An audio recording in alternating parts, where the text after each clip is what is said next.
Good morning po sa inyo lahat. Isa pang maliyugto ng ating daily Bible blessings. Pamagat po ng ating aralin ngayong umaga ay pagbabayaran ang kasalanan. Pagbabayaran ang kasalanan. Kapag tayo po nagkasala, pag tayo humingi ng tawad sa Diyos ay nabubura ang lahat ng bunga at epekto ng ating ginawang kasalanan. Halimbawa po, bilang konkretong larawan, may isang lasing. Ang lasing na dahil nagpag-inuman sa isang birthday party, siya nga po yung nalasing.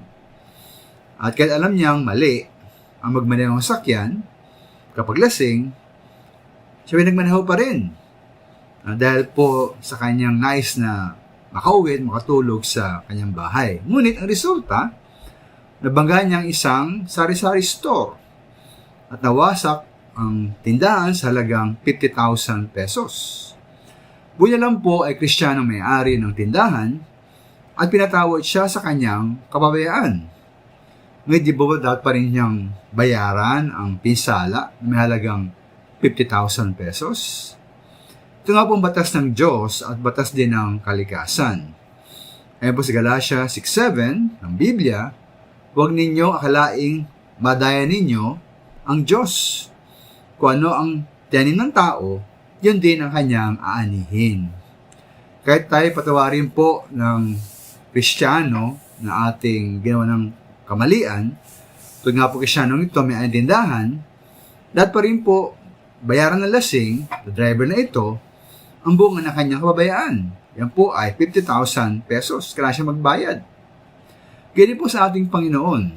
Totoo ang pinangako ng Panginoon sa atin sa 1 Juan 1:9 na kung ating papayag sa Kanya ang ating mga kasalanan, ating makakaasang maminaman na patawarin tayo ng Diyos.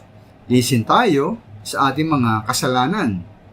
Ngunit po may mga bunga pa rin ang ating kasalanan na dapat pagbayaran.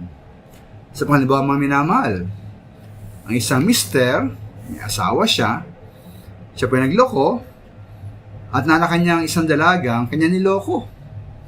Totoong, bawa ay pinatawad siya ng misis niya at ng dalagang kanyang ginawa ng kasamaan. Ngunit, iba dapat pa rin niyang suportahan ang kanyang anak sa labas kung lamutis nga po itong babaeng ito kanya niloko.